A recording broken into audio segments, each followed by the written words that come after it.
So in this video, we're going to look at the second part of section 6.2.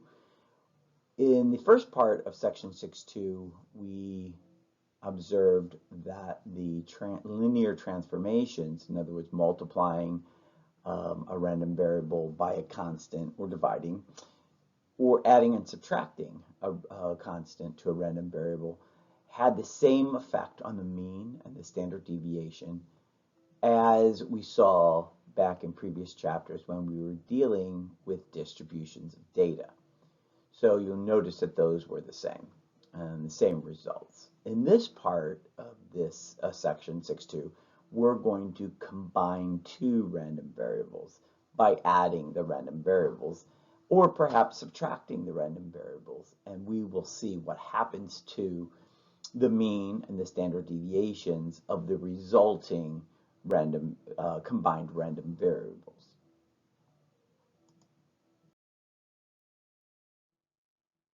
So, like I said, we are going to look at we're going to find the means and the standard deviations of a new random variable that we arrive at by either adding or subtracting existing random variables. And then we'll use those to calculate some probabilities. We're going to revisit this example of Pete's Jeep Tours. So if you remember, capital X was a random variable that represented the number of passengers on one of his randomly selected trip of his on a randomly selected day. We're going to let Y, capital Y, be another random variable, and it be the passengers on a randomly selected trip in a different tour group called Aaron's Adventures. We're going to assume that Pete and Aaron are brothers and sisters, and a brother and sister, and we're interested in knowing what's the total number of passengers in both of these tours on a randomly selected day. So, X could take on several values, and Y could take on several values. And then we're going to also have to look at what are the possible values for T as well if we're adding them up. All right, so X, remember with Pete's tours, it could be, he never runs with only one person. So for him, it's 2, 3, 4, 5, or 6 people. And just to remind you, he had a mean of 3.75 and a standard deviation of 1.09. And we see here the histogram of his distribution, of the random variable distribution. Also remember that in our table, we have not only the different possible outcomes as far as the random variable X, the number of people that could show up for the tour, but we also have the probability that each of those happens. Now for Erin's adventures, she has apparently a smaller vehicle, so she can take on 2 people, 3 people, 4 people, or 5 people. And this table shows us the resulting probabilities for her as well. So she has a mean of 3.1 and a standard deviation of 0.943. And again, we see the picture of her distribution as well.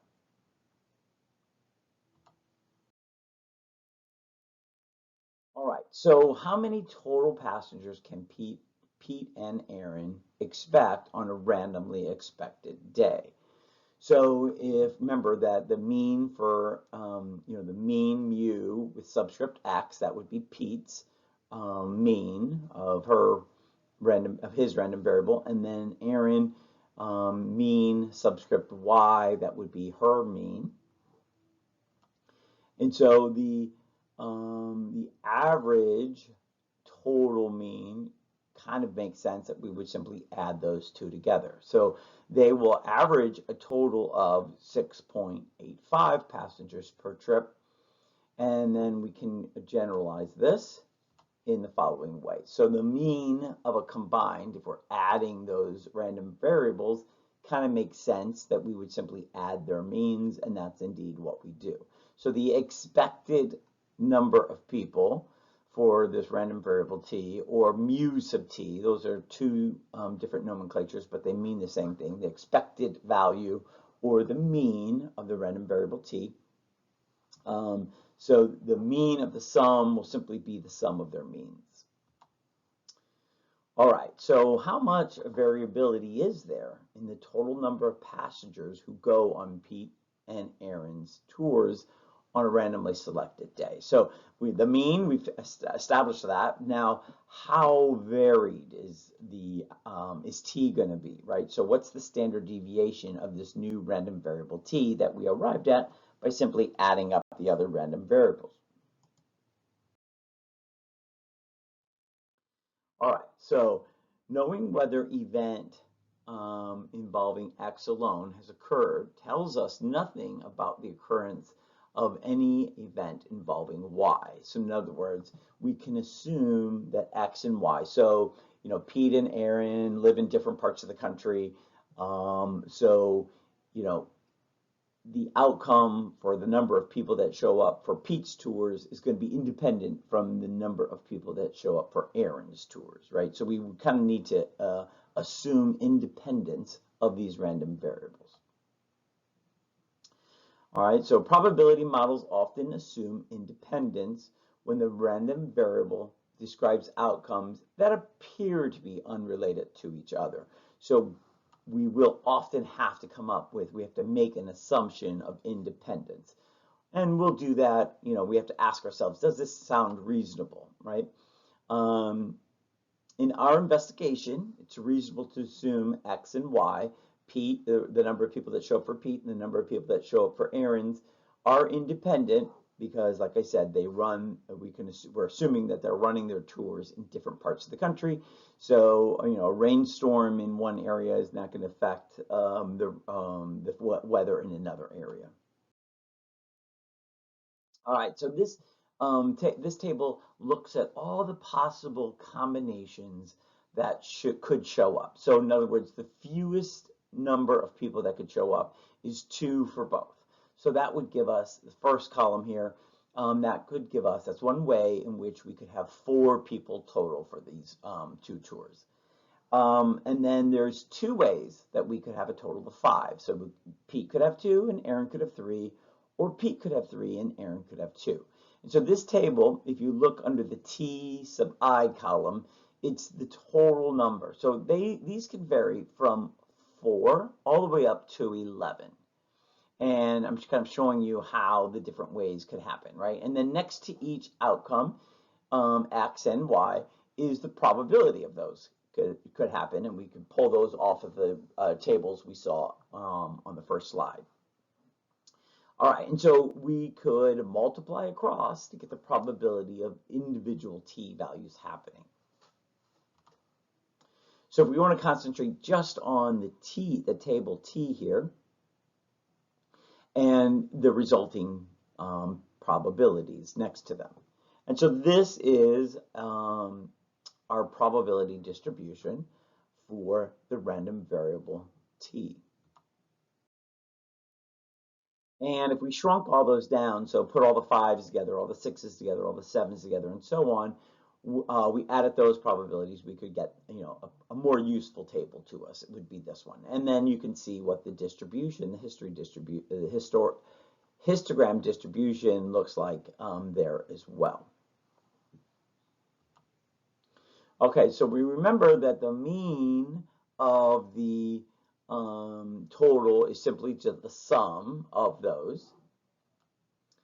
And if we take the mean, so like how do we calculate the standard deviation? We have to take the difference for each value, each t value, subtract the mean, square that, and multiply it by its probability, and then add all those up, and that gives us the variance.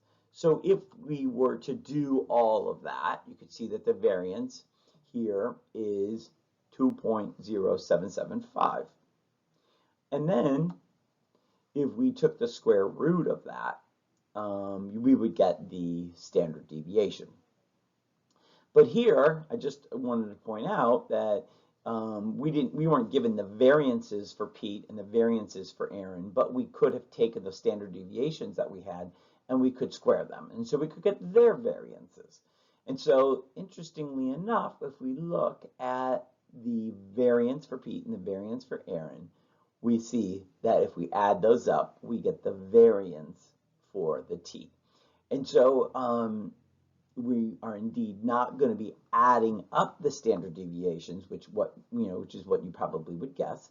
Instead, what we do is we add the variances. So the two standard deviations are given. We have to square them. Then we add them. That will give us the variance of the combined random variable t. And then we would simply take the square root of that variance, and that would give us our standard deviation. All right, so the standard deviations do not add up, but it's the variances that add up.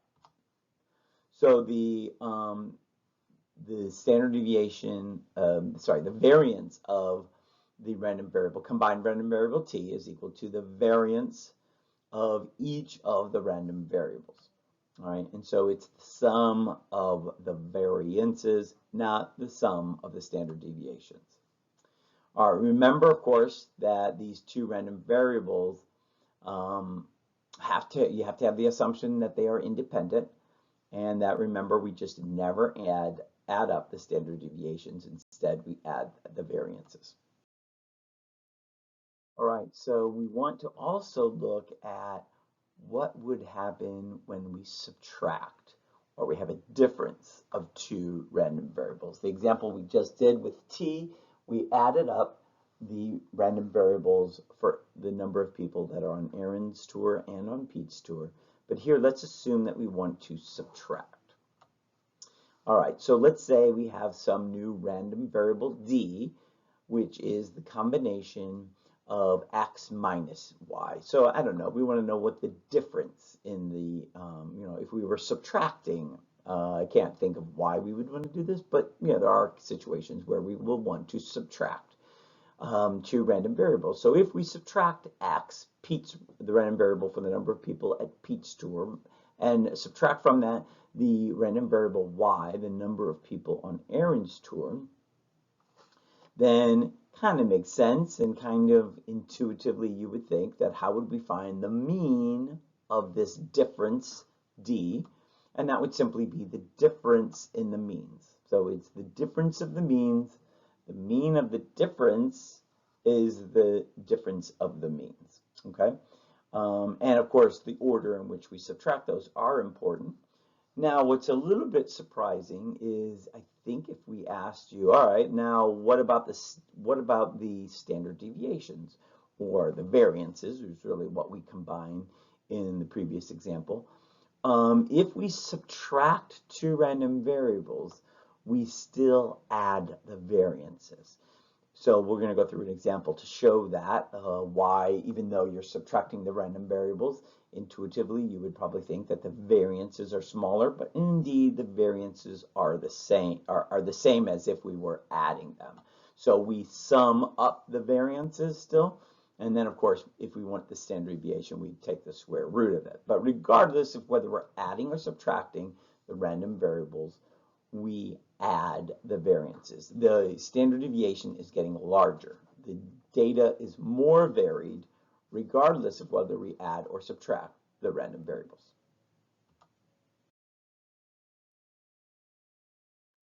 All right, so the table shown here is, again, our different possible arrangements of x and y. In this case, used to calculate the possible differences. So we want to go from the smallest difference. So the smallest difference would be when Pete has 2 and Aaron has 5, and that would be a difference of -3. All the way up to the largest possible difference, that would be when Pete has 6 passengers and Aaron only has 2, and so that difference would be 4. And again, we can multiply all those different possibilities, right? Multiply across to get the probabilities in each of the cases. Remember, assuming, of course, independence of those two events, and so we can just multiply across from those. So really what we want to think about is concentrating all of those different outcomes in groups. So, based on the value of D. So D can vary from -3 up to 4. And so we want to combine those instead of using that bigger table, use the smaller one. And so this is the distribution table for the probability distribution. And so you remember that we can just subtract the means, and we could calculate the means pretty easily from this distribution. But let's move on and verify our variance. So because remember, for the variance that we're going to calculate, we're not subtracting the variances, even though we are subtracting the random variables. So we could go through this table and multiply and calculate the mean, which is the 0.65, subtract it from each of the possible values of D, square that difference and multiply by the corresponding probabilities, and add all of them up. And so we do that, and you can see here that the variance is the same as what we got when we were adding the random variables, 2.0775. And again, I've displayed the variances for Pete and for the variance for Aaron, and we can simply add those up. So even though we got the D from subtracting the two random variables, this measure of spread, well, we're doing really the variance. We would take that variance and we will take the square root of it to find the standard deviation. But in order to find the variance of the new random variable, we simply add up the variances of the two random variables, x and y. Even though we are subtracting them to create the new random variable, the variances get added.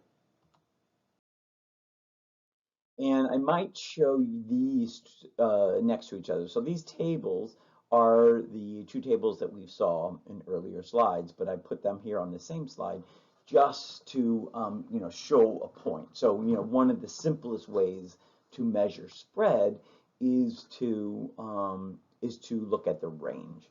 And so just to verify, it's one thing to have this big, long, complicated formula for the variance, but if we just look at the ranges for both of these. So the one on the left is when we added the two random variables, x and y, to make a new random variable, t.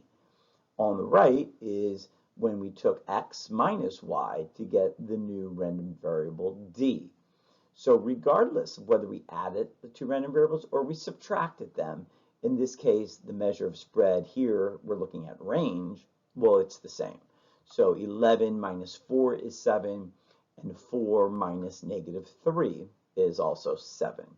So just a kind of a quick, dirty way of looking at this is like, okay, well, to verify that the spread is still getting larger, even though we are subtracting the two random variables. The outcome is still as diverse as it was before. It's still as spread out as it was before, and it's really simple to look at the range to help us verify that. Okay, so those random variables x and y were discrete random variables. And now what we want to look about is apply the same rules, even though the rules we sort of developed were for discrete random variables. We know that we can also apply them to continuous random variables, and not just continuous. On this slide, we're going to look at normal random variables. So two random variables that follow a normal distribution. All right, if a random variable is normally distributed, we can use its mean and the standard deviation to compute probabilities. All right, any sum or difference of independent normal random variables is also normally distributed. So if I have two random variables that are normally distributed, if I combine them either by addition or subtraction, the resulting new random variable itself will also be normally distributed. So let's look at an example. Mr. Starnes, who happens to be one of our authors of our textbook, Mr. Starnes likes between 8.5 and 9 grams of sugar in his hot tea. Suppose that the amount of sugar in a randomly selected packet of sugar follows a normal distribution. So the mean amount of sugar in each packet is 2.17 grams with a standard deviation of 0.08 grams. If Mr. Starnes selects 4 packages at random from the box of sugar packets, what's the probability his tea will taste correct? So if the sugar in his tea is between 8.5 and 9 grams of sugar, then to him it will taste correct. If he has too little, it'll taste bitter. And if it's too much, it'll taste sweet. So what's the probability that the amount of sugar will fall between those two values? So we want to think of X, the amount of sugar, in a selected random packet. X is the amount of sugar. So it's a random variable, and it's normally distributed. We're going to combine 4 of those into this random variable t. And of course, we want our t, we're looking for the probability that t is between 8.5 and 9. Okay, so we want to first find the mean of t and the standard deviation of t, using the ideas that we were just dealing with in the last couple of slides. All right, so the mean, we're simply going to add them up. Now, you might say, oh, can't we just multiply by 4? Well, we can for the mean because the result is the same either way. But we're really not taking one package of sugar and making it 4 times larger. What we're doing is we are combining 4 packets of sugar. Each packet of sugar is a random variable, right? Is going to be a normally distributed random variable. And so the mean of 4 will be the same as multiplying 1 by 4, or really adding up the 4 is really a better approach, but a better idea or better way of thinking about it, because we're not just multiplying one packet by 4, like making that one packet 4 times bigger. We're really going to be just combining 4 different packets. Each packet can vary a little bit, and so we're adding up those 4 random variables. In particular, it's important to think about adding 4 different individual random variables, because if we were just simply multiplying, that would be a linear transformation like we did earlier in this section. But here, this is not a linear transformation. So to get the variance, or really we want the standard deviation, but we're going to have to use the variance. So we need to take each of the standard deviations, square it. That gives us the variance. Add up those 4 variances, and that gives us the variance of the combined random variable t. We then, of course, take the square root to get the standard deviation. So t is going to be normally distributed. Remember, if the random variables we're combining are normal, then the combination will also be normal. So we have t is a random variable with a mean of 8.68 and a standard deviation of 1.6. All right, so let's answer the question, right? So step 1, we need to define our random variable. T is the total amount of sugar in 4 packets. It has a normal distribution. We just calculated that mean and that standard deviation on the last slide. So remember, step 1 requires you to have 3 things. Define the random variable, say what the distribution is, and state what probability we're looking for. All right, step 2 is we're going to actually calculate it. And so this is a normal distribution. So we should draw a normal curve with shading. So we want to know what's the probability that we will be in that shaded region between 8.5 and 9. Now you probably aren't going to draw yours exactly to scale. Mine is pretty much to scale, but if yours isn't, it's not the big deal. You know, you can absolutely find your z-score for the 8.5 and the 9, but I would encourage you to use your technology. So this is that normal CDF on our calculators. The lower value is 8.5, the upper value is 9, the mean is 8.68 with the standard deviation of 0.16. All right, and your calculator gives that to you quite quickly and quite easily, and it's a little bit more accurate than what the z-score table calculation can give us. All right, and then step 3, we're simply going to answer the question, right, in a sentence form. So the probability that Mr. Starnes' tea tastes correct or tastes right is or has between 0.85 and 0.9 grams of sugar is about 85%.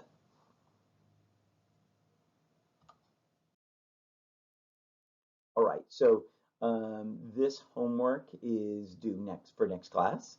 The blue stuff at the beginning was sort of from the first half, so maybe you've already started that. The asterisks are going to be indicating to you that you have a three-step problem. I know in times past we've done a four-step, but for these probability calculations, we typically do three steps. So remember that step one is defining a random variable, saying what distribution that random variable is, and then what probability is that we're trying to calculate. That's step one. Step two is actually calculating that probability. And then step three is the conclusion or answering the question in the form of a sentence. All right, so anything with an asterisk, assume that that's a three-step problem. All of this homework is due next class.